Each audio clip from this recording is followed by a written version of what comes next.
কে তোমরা? হ্যাঁ, চোখ থেকে ওটা খোলো।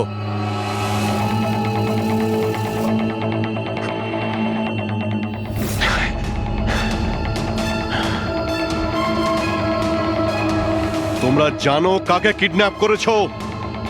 একজন সিআইডি অফিসারকে। অভিজিৎ, তুমি আর এখন কোনো সিআইডি অফিসার নও। Senior inspector Abhijeet CID duty থেকে সাসপেন্ড থাকবে। ভয় পেও না, আমাদের থেকে তোমার কোনো ভয় নেই। আমাদেরকে নিজের বন্ধু ভাবতে পারো। বন্ধু?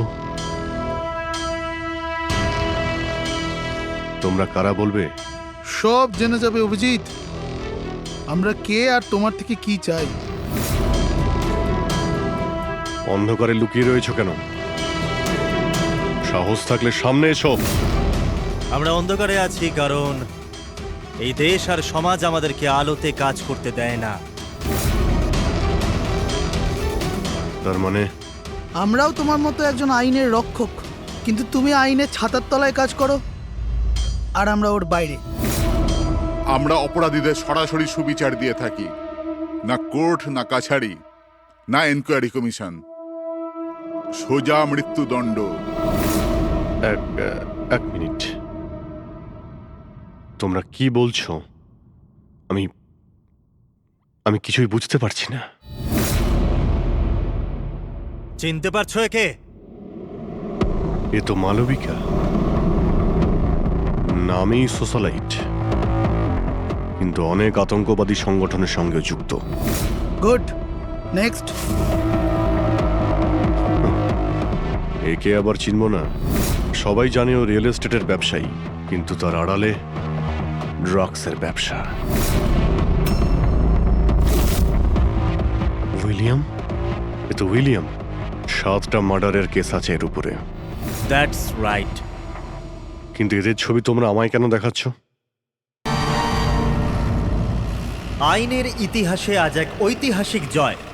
ভয়ঙ্কর আসামি বালা সিজু, যাকে বাচ্চাদের অপহরণের জন্য প্রত্যেক রাজ্যের পুলিশ খুঁজে বেড়াচ্ছিল, সে শেষ পর্যন্ত সিআইডির হাতে ধরা পড়ে গেল। এখন সিআইডির টিম বালাকে জিজ্ঞাসাবাদ করবে, আর বালাকে জিজ্ঞাসাবাদের ভিডিও বানিয়ে সেটাকে আদালতে প্রমাণ হিসেবে তুলে ধরবে, যাতে বালাকে কঠোর থেকে কঠোরতর সাজা দিতে পারা যায়।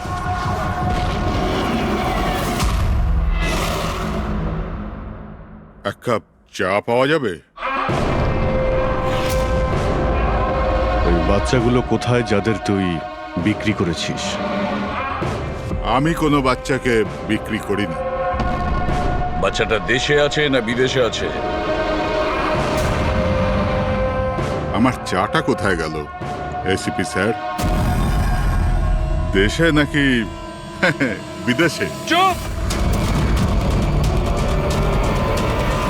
দেখ বালা, ওই বাচ্চাগুলোকে তাদের মা বাবার কাছে পৌঁছে দেবো, আমি কথা দিয়েছি। যদি ওদের কিছু হয় না, তোর অবস্থা আমি এমন করব যেটা তুই স্বপ্নেও ভাবতে পারছিস না।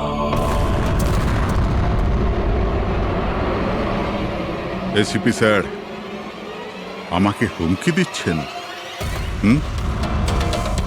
তোর কপাল ভালো যে আমরা শুধু মুখে বলছি, কিন্তু যদি দয়া থাকতো। তো কি করতো? খুব বেশি হলে আমার জন্য এক কাপ চা নিয়ে আসতো।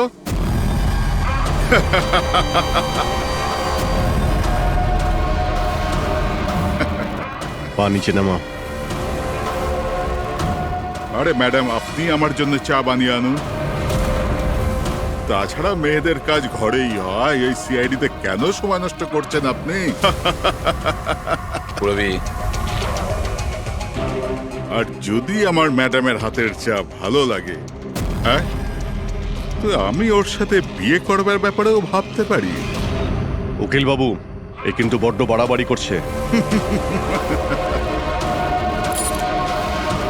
কি তোর এত সমস্যা হচ্ছে কেন অভি? হ্যাঁ,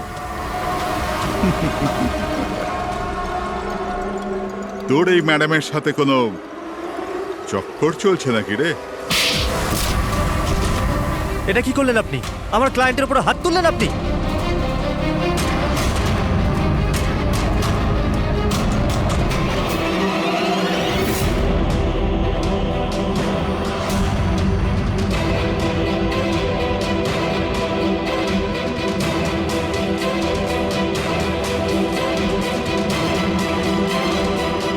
Sir? Sir, he's dead. কি?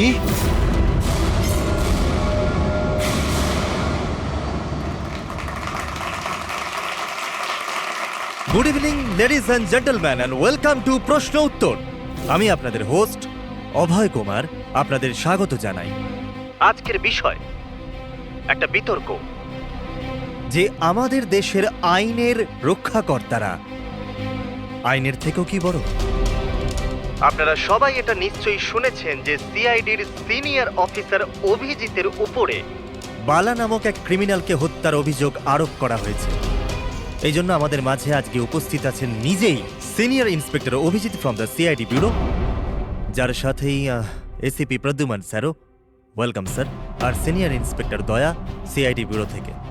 আমাদের প্যানেলিস্ট হলেন ex army officer mister Ranbir, ex IB officer Sanjit sir, আর এক্স জাজ মিসেস মন্দিরা, আর সঙ্গে আছেন ক্রাইমের senior editor Madan Kumar sir, আর সঙ্গে উপস্থিত আছেন সিনিয়র জার্নালিস্ট আর হিউম্যান রাইটস অ্যাক্ট্রেস। তাহলে আমি শুরু করতে যাচ্ছি হিউম্যান রাইটস অ্যাক্ট্রেসকে দিয়ে। বলুন, এই কেস সম্পর্কে আপনি কি বলবেন? এদের মতো অফিসারদের জন্যই আইনের নাম খারাপ হচ্ছে দেশে। একদম ঠিক। হাতে বন্দুক কি শক্তি এসে যায়? এনাদের মনে হয় কি যা খুশি তাই করবে। আর মানবাধিকারকে মুচড়ে রেখে দেয় এই সব আইন রক্ষকরা। হ্যাঁ, আমি তো বলি এদের থেকে বন্দুকটাই ফেরত নিয়ে নেওয়া উচিত। বন্দুক চালানোর নৈতিকতা কি হতে পারে এদের ধারণাই নেই। আমি তো এটা বলবো যে এরা একটা সিম্পল কথাকে রং চড়িয়ে বলছে। বালা সিআইডিদের সঙ্গে খারাপ ব্যবহার করেছিল, আর এর মধ্যে যদি হাত উঠেই যায় তার মানে তো এই নয় যে অভিজিতের ওপর খুনের দাগ লাগিয়ে দেওয়া হবে। আর যদি কোনো অপরাধীর হাতে হতো এই খুন, তো তাহলে কি আপনি ছেড়ে দিতেন? বা সাধারণ মানুষের হাতে? না তো। তাহলে যে নিয়ম সাধারণ মানুষের জন্য রয়েছে তা সিআইডির জন্য কেন হবে না? মিস মন্দিরা, আপনি কখন থেকে চুপ করে বসে আছেন? এই বিষয়ে আপনি কি বলতে চান? অভিবাবু, আমি এই জন্য চুপ রয়েছি যে যেই সিআইডির বাহাদুরির প্রশংসা লোকেরা করে থাকে তাদেরকে আজ এখানে অপমান করাটা ঠিক হচ্ছে কি? দেখুন, আমার মনে হয় তর্কের কোনো শেষ নেই। যে অভিজিৎ ঠিক না ভুল, এগুলো নিজস্ব ভাবনার উপর নির্ভর করে। এখন আমি কথা বলতে চাই এসিপি প্রদ্যুমান স্যারের সাথে, যার লম্বা কেরিয়ার দেশের প্রতি দায়িত্ব এবং কর্তব্যে পরিপূর্ণ। এই কেসেতে আপনি কার পক্ষ নেবেন? সিআইডির অভিজিৎ স্যারের নাকি আইনের পক্ষ নেবেন? দেখুন, আজ পর্যন্ত আমি বরাবর আইনকে সমর্থন করেছি, আর পরেও সমর্থন করব। আমি ন্যায়ের পক্ষেই। আর এ কথা বলার কাউকে আমি সুযোগ দেব না যে আইন সিআইডির জন্য একরকম আর সাধারণের জন্য অন্য রকম। যতক্ষণ না এনকোয়ারি কমিশনের ডিসিশন জানাচ্ছে ততক্ষণ senior inspector Abhijeet CID duty থেকে সাসপেন্ড থাকবে।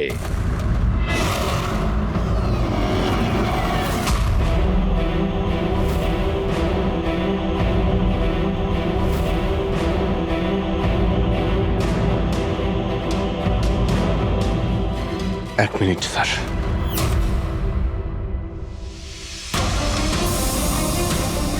স্যার, আমার ব্যাপারে লোকেরা কি বলল তাতে আমার কিছুই যায় আসে না। এইমাত্র আপনার মুখ থেকে যা শুনলাম তাতে খুব কষ্ট হচ্ছে স্যার। যা কিছু হয়েছিল আপনার সামনেই হয়েছিল, আপনি ওইখানে ছিলেন। আপনার বুকে হাত দিয়ে বলুন তো স্যার, আমি কি ইচ্ছে করে লোকটাকে মেরেছি? আর যদি আপনার উত্তর হ্যাঁ হয়, তাহলে আমি আদালতের সিদ্ধান্ত শোনার আগেই নিজে গিয়ে ফাঁসি কাটে ঝুলে পড়বো স্যার। অভিজিৎ, রিল্যাক্স। না দয়া, অনেক হয়েছে। এরকম অনেকবারই হয়েছে। অনেক সময় দেখেছি কিছু মানুষেরা আমাদের উপরে অপবাদ দেয়, আর স্যার আমাদের পক্ষে থাকার বদলে আমাদের সাসপেন্ড করে দেন। আর আপনারা বড় বড় কথা বলছিলেন মানবাধিকারের। কি বলছিলেন আপনি? আমাদের হাত থেকে বন্দুক নিয়ে নেওয়া উচিত। আজ আপনারা বাড়িতে সুরক্ষিত হয়ে যে হোলি আর দীপাবলি কাটাতে পারেন, সেটা সেই কারণে কারণ আমাদের হাতে বন্দুক রয়েছে। সারা রাত ধরে আমরা জাগি যাতে আপনারা নিশ্চিন্তে ঘুমোতে পারেন। যখন অপরাধী এইখানে কপালে বন্দুক ঠেকায় না আর বুকে গুলি চালানোর জন্য হুমকি দেয়, ঠিক তখন আপনাকে এটা মনে করিয়ে দেওয়া হয় যে আপনি অপরাধীকে গুলি করতে পারবেন না, শুধু পায়ে গুলি করতে পারবেন। সেই দিন আমি আপনাদের কাছে হিউম্যান রাইটস আর মানবাধিকারের স্পেলিং জিজ্ঞাসা করব। সেই দিন। আজ আমি সবার সামনে জোর গলায় বলতে চাই, বালার মতো অপরাধীদের বেঁচে থাকার কোনো অধিকার নেই। এমনি তো আদালত তোকে ফাঁসিরই হুকুম দিত, আগে মারা গেছে বলে এত প্রশ্ন কিসের জন্য? এত বছর ধরে সিআইডি যদি আমার হাত বেঁধে না রাখতো, তাহলে এই অপরাধীদের অনেকদিন আগেই আমি শায়েস্তা করে দিতাম। আর এমনিতেও এমন আইন থেকে কি লাভ যা অপরাধীদের শাস্তি দিতে পারে না? আর সেই আইন আমায় কি সাসপেন্ড করবে? আমি নিজেই আইনকে সাসপেন্ড করছি।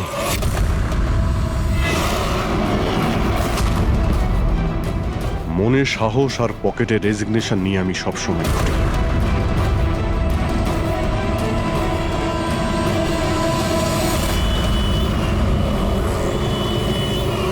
আরে ভাই, আমরা তো হলাম বন্ধু। বন্ধু কি চাই বলো তোমার? এই আমার বন্ধুর জন্য সব নিয়ে এসো আজকে, তুমি আর আমি মিলে। এই চল চল।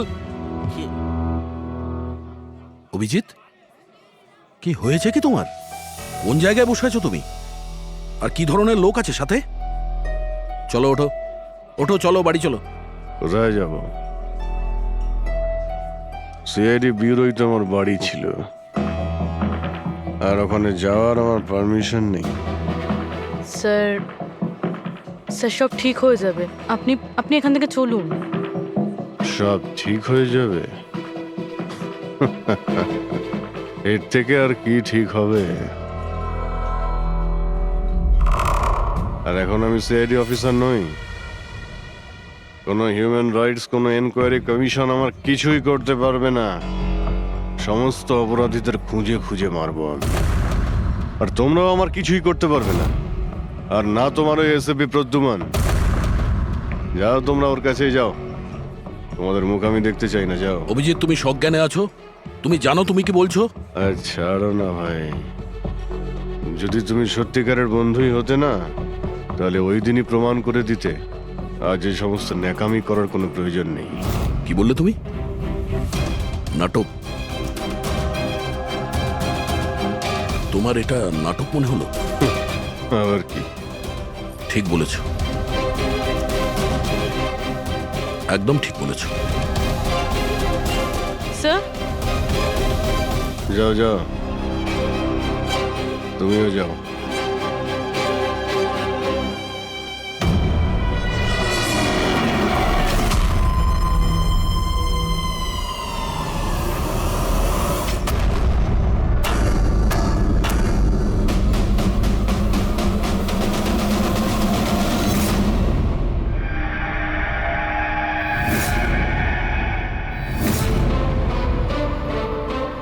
এই, কে এখানে? আমার চোখ কেন বেঁধে রেখেছো? বলো আমাকে, কোথায় নিয়ে এসছো আমাকে? কে তোমরা? এই, বলো আমাকে।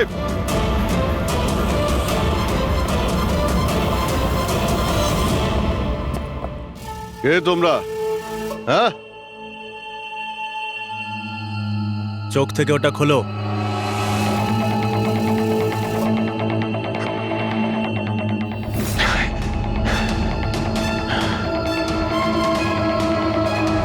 তোমরা জানো কাকে কিডন্যাপ করেছো? একজন সিআইডি অফিসারকে। অভিজিৎ, তুমি আর এখন কোনো সিআইডি অফিসার নও। Senior inspector Abhijeet CID duty থেকে সাসপেন্ড থাকবে। ভয় পেও না, আমাদের থেকে তোমার কোনো ভয় নেই। আমাদেরকে নিজের বন্ধু ভাবতে পারো। বন্ধু? তোমরা কারা বলবে?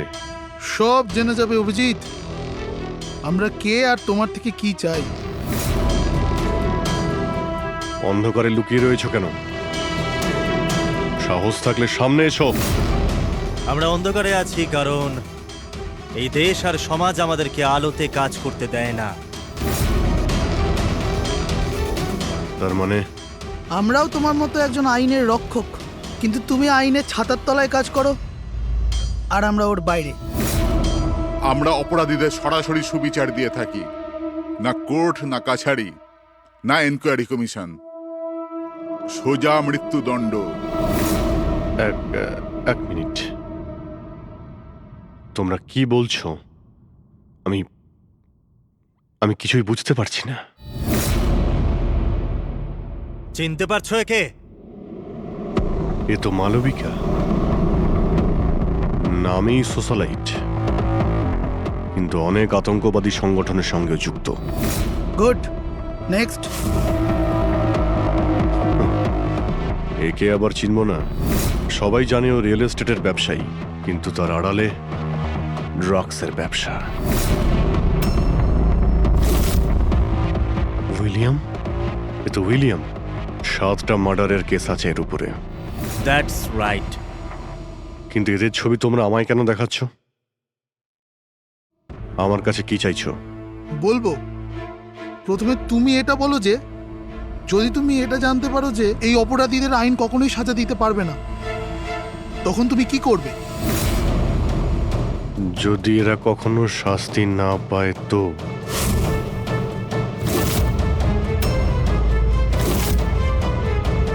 তো আমি এদের নিজেই মারব। আর এমনিতেও কোনো অপরাধীদের বেঁচে থাকার কোনো অধিকার নেই। সবাইকে পিষে মেরে ফেলা উচিত, সবাইকে। Very good. তোমার ভেতরে এই রকমই উদ্যম আর সাহস দেখতে চেয়েছিলাম আমরা।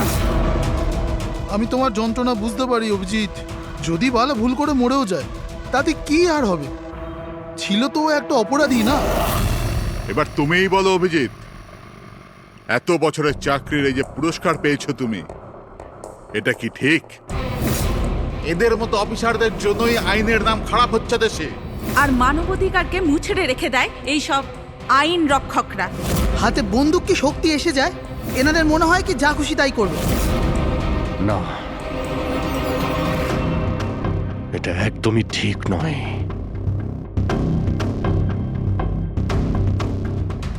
শুধু আমিই জানি সবার সামনে এইভাবে অপমানিত হতে ঠিক কেমন লাগে, কতটা যন্ত্রণা হচ্ছে আমার। আমরা বুঝতে পারছি অভিজিৎ। এই জন্যই তো তোমার দিকে বন্ধুত্বের হাত বাড়াতে চাই। আমাদের গ্যাংয়ের কাজ হলো এই অপরাধীদের শাস্তি দেওয়া, যাদেরকে আদালত খোলা ছেড়ে দিয়েছে। হাত মেলাবে আমাদের গ্যাংয়ের সাথে? এত কি ভাবছো অভিজিৎ? আমাদের সঙ্গে থাকবে নাকি ওই সিস্টেমের সাথে, যে অজান্তে হওয়া একটা ঘটনার জন্য তোমাকে শাস্তি দিয়েছে? আমি জানি না যে তোমরা কারা, তবে লড়াই যখন অপরাধ আর অপরাধীদের বিরুদ্ধে, তখন আমার উত্তর সবসময় হ্যাঁ। কিন্তু এর প্রথমে তোমাকে বিশ্বস্ততার পরীক্ষা দিতে হবে। বিশ্বস্ততার পরীক্ষা? এই লোকটা কে? গগন, যে 5 জন মহিলাকে খুন করেছে, আর আদালত একে মানসিক ভারসাম্যহীন হিসেবে মুক্তি দিয়ে দিয়েছে। নাও রিভলভার আর চালাও গুলি।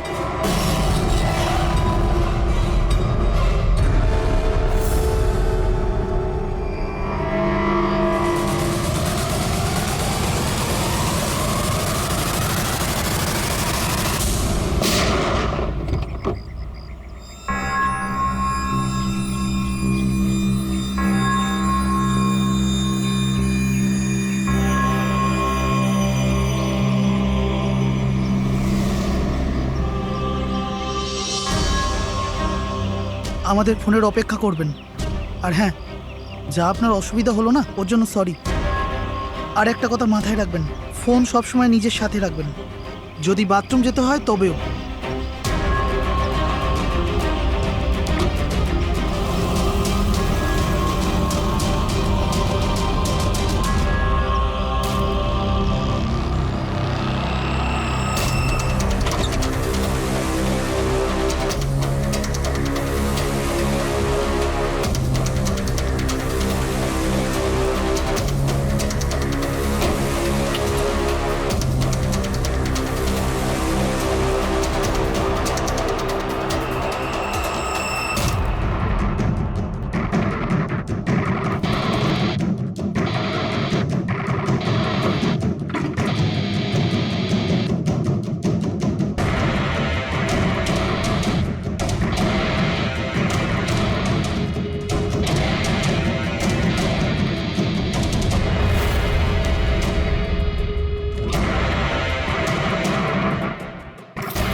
আমি এসে গেছি।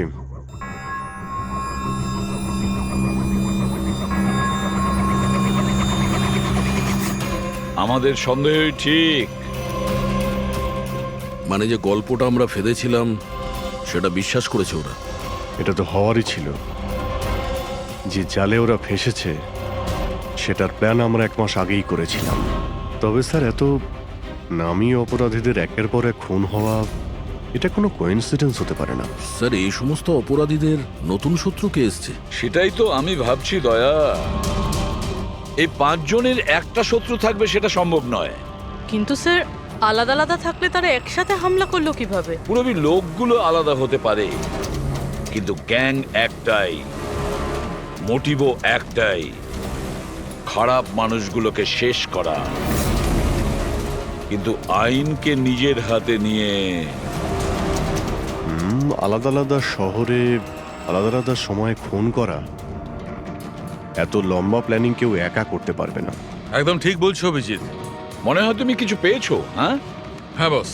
কি বস, এটা একজন খুনির কাজ নয়, কারণ বেশিরভাগ ক্ষেত্রে এক একজন খুনির খুন করার পদ্ধতিটা নিজেদের পছন্দ মতো, কিন্তু এক্ষেত্রে সেটা হয়নি।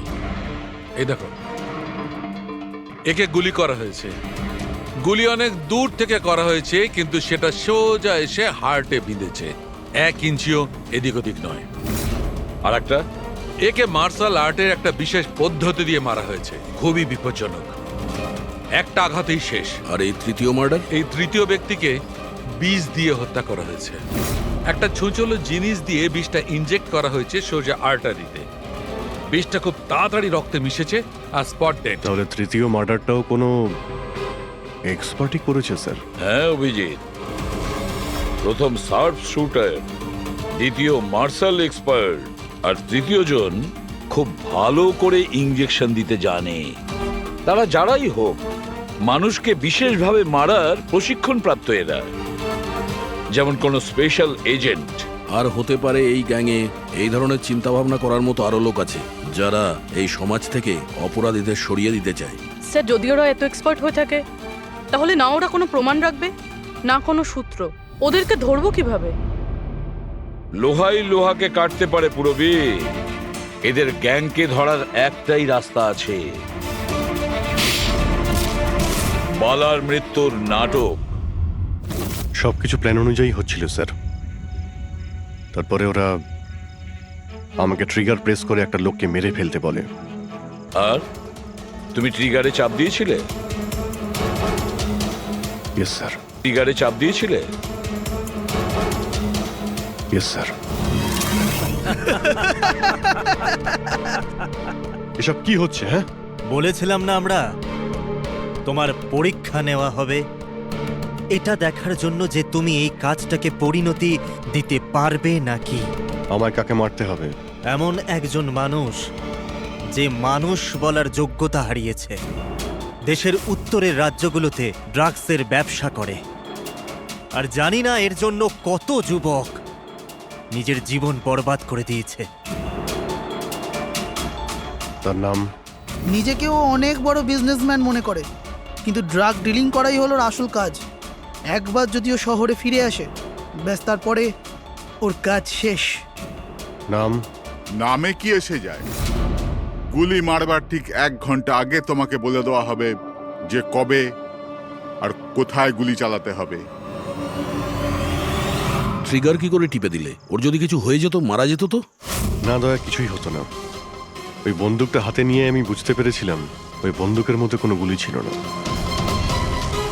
অভিজিৎ, ওদের সাথে এমন ভাবে মিশে যাও যেন তোমাকে সন্দেহ না করতে পারে। এটাই হলো রাস্তা ওদের কাছে পৌঁছানোর। কিন্তু ওরা বড় ধরনের কিছু করে ফেলার আগে যদি আমরা ওদের আড্ডাতে পৌঁছে যাই ওদের গ্রেপ্তার করার জন্য। কিন্তু ওদের আড্ডায় পৌঁছাবো কি করে? তোমার চোখে তো পট্টি বাঁধা থাকে। চোখ বাঁধা ছিল, কিন্তু দয়া, ওদের আড্ডা থেকে বাড়ি পৌঁছানো পর্যন্ত আমি রাস্তাগুলো ভালো করে ফিল করেছি। আর যা কিছু আমার মনে হয়েছিল সব পেন ড্রাইভে রেকর্ড করেছি। এগুলো আমার জামা কাপড় আর জুতো। যদি এর থেকে কিছু সাহায্য পাওয়া যায় ওদের আড্ডায় পৌঁছানোর জন্য। স্যার, যা করতে হবে তাড়াতাড়ি করতে হবে।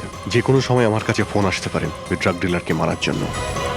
আর আমি এই ধরনের কাজ করতে চাই না যার পারমিশন আইন আমাকে দেয় না। যতক্ষণ আইন না বলছে আমরা কাউকে মেরে ফেলতে পারি না, সে কোনো বড় অপরাধী হলেও।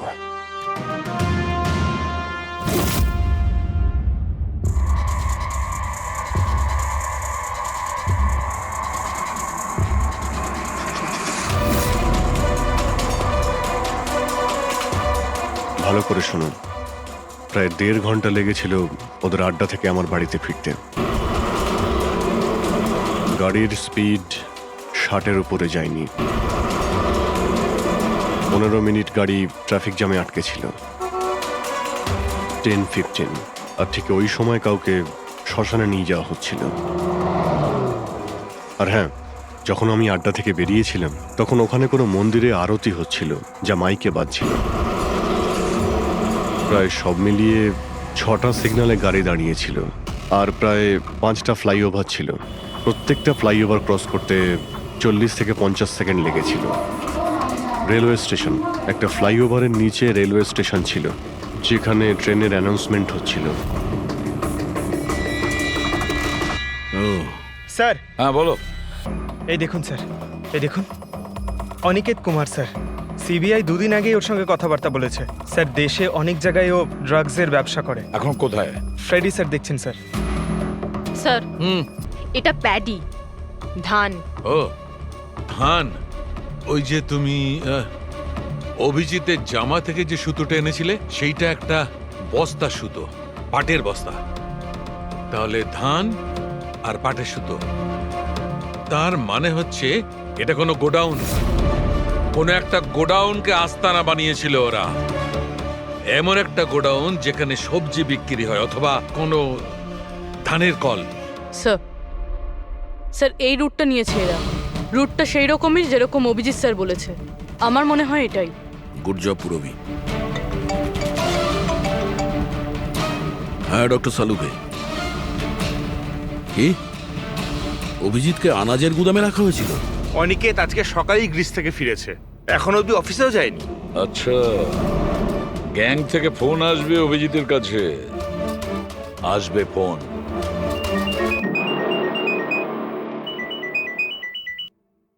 হ্যালো, আপনার জন্য একটা সুখবর আছে অভিজিৎ স্যার। যে সময়ের আপনি অপেক্ষা করছিলেন সেটা এসে গেছে। আজকের এই শুভ দিনে এক অপরাধী শাস্তি পাবে। ঠিক 1.5 ঘন্টা পরে একটা কালো রঙের গাড়ি আসবে আপনার কাছে, আর বলে দেওয়া হবে আপনি কার ওপর আর কখন গুলি চালাবেন। হ্যাঁ, কিন্তু রাইফেল কোনটা? তাতে কি যায় আসে রাইফেল কোনটা? আপনাকে তো সিআইডি ট্রেনিং এ সব ধরনের ট্রেনিং দেওয়া হয়েছে, তাই না? হ্যাঁ, আমাকে সব ধরনের ট্রেনিং দেওয়া হয়েছে, কিন্তু আমার কাছে একটাই চান্স গুলি চালানোর। যদি আমি জানতে পারি বন্দুকটা কোন ধরনের, তো একটু সহজ হবে। RS 451। ওকে, RS 451।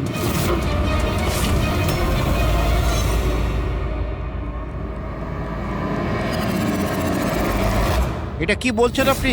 আমার মৃত্যুর ভয় রয়েছে? তাহলে আমি যাবোই না কোথাও, ঘরের মধ্যেই লুকিয়ে বসে থাকবো আমি। সমস্ত মিটিং ক্যান্সেল। অনিকেত, বাড়িতে লুকিয়ে থাকলে কোনো লাভ হবে না। ওরা প্ল্যান করে বসে আছে তোমাকে মারার জন্য। ওরা তোমাকে মেরেই ফেলবে। আপনারা কিছু করুন না, আপনারা সিআইডির লোক, বাঁচান আমাকে। বাঁচাবো আমরা তোমাকে। আর এবার গুলি আমাদের অফিসার তোমাকে করবে। তোমার জামার ভেতরে একটা বুলেট প্রুফ জ্যাকেট থাকবে আর কিছু রক্তের প্যাকেট। কিন্তু স্যার, লক্ষ্য এদিক ওদিক হয়ে গেলে, যদি গুলি মাথায় লেগে যেত? কিচ্ছু হবে না, কারণ গুলিটাও নকল থাকবে। আর হ্যাঁ, তুমি তোমার কর্মফল ভোগ করবে। তোমাকে শো করে ওই মাস্টার মাইন্ডকে আমরা আগে ধরবো। এবারে বলো, মিটিং এর জন্য কোথায় যাচ্ছিলে তুমি? পরের মিটিং 1 ঘন্টার মধ্যেই হবে। এই মলের বাইরে একটা লঞ্চে হবে। মলের বাইরে? হ্যালো, আমার মনে হচ্ছে মিশনটা ক্যান্সেল করতে হবে। কিন্তু কেন? বালা বেঁচে আছে।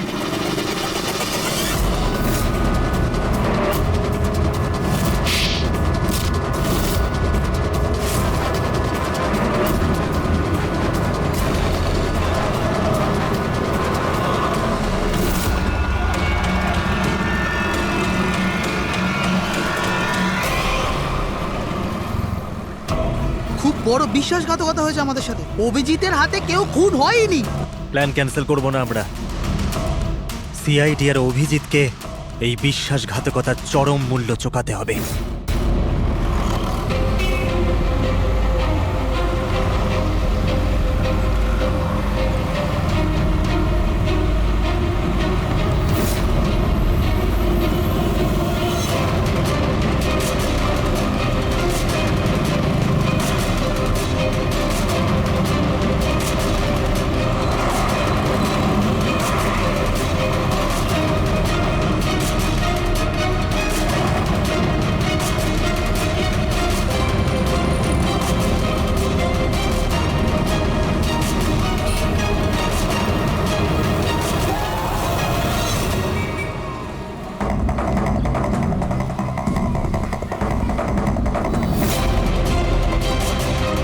এখানে ওই লোকটা আসতে চলেছে। কিন্তু ওই লোকটা কে? অপেক্ষা কর, জানতেই পারবি। চল তোকে ওই জায়গাটা দেখাই, যেখান থেকে তোকে গুলি চালাতে হবে ওর উপর।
গোডাউন তো একদম খালি, কেউ নেই এখানে।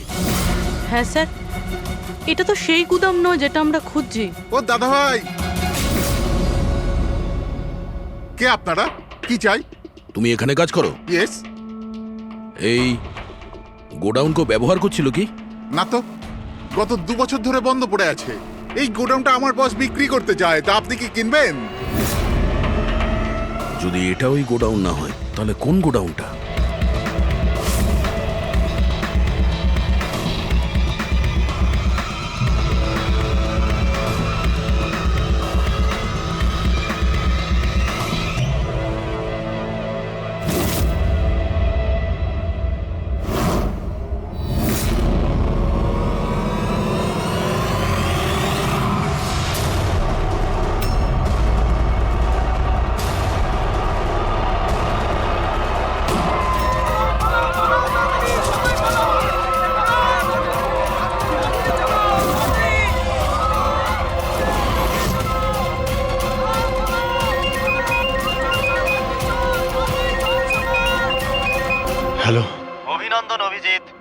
তোমার সাফল্যের জন্য অনিকেত ইজ ফিনিশড। এবার দেখা করে অভিনন্দন জানাবো তোমাকে। ঠিক আছে, আসছি আমি।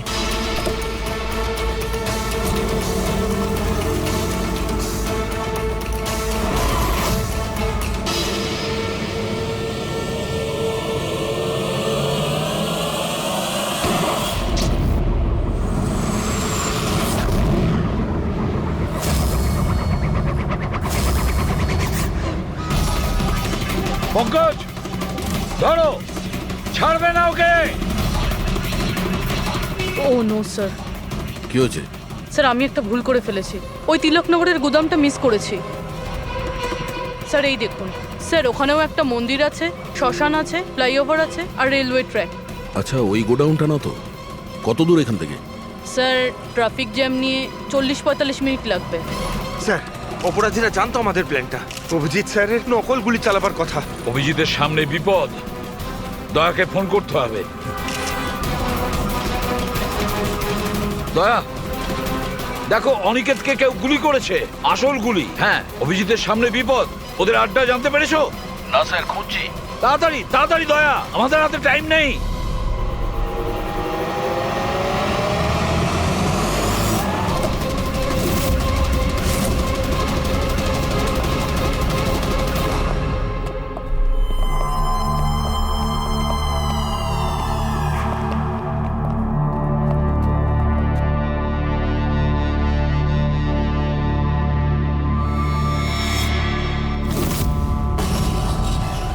অনেক অনেক অভিনন্দন তোমাকে, ওয়েল ডান। অনিকেতের মৃত্যুর খবর প্রত্যেকটা নিউজ চ্যানেলে দেখাচ্ছে, আর এখন তুমি আমাদের বিশ্বাস জিতে নিয়েছো। এই জন্য এখন অন্ধকার থেকে আলোতে এসে তোমার সাথে নিজেদের পরিচয় করাবো।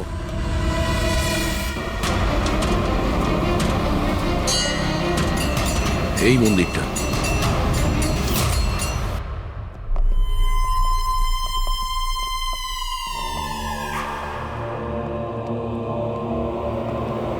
আমাদের প্যানেলিস্ট হলেন ex IB officer Sanjit sir, আর এক্স জাজ missus Mandira, ex army officer mister Ranbir. ও, তো আপনারা? হ্যাঁ, আমরা। কেন চমকে গেলেন নাকি আমাদের দেখে? ভুলে গেলেন সেই দিনটা যখন শুধু আমি সমর্থন করেছিলাম আপনাকে?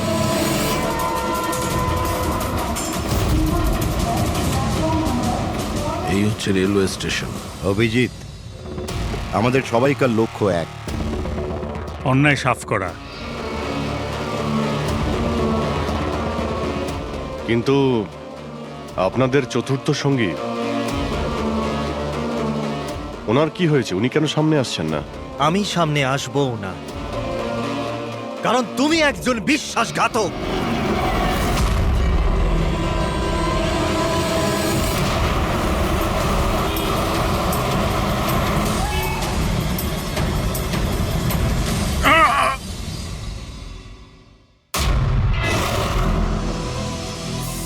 বালা বেঁচে আছে?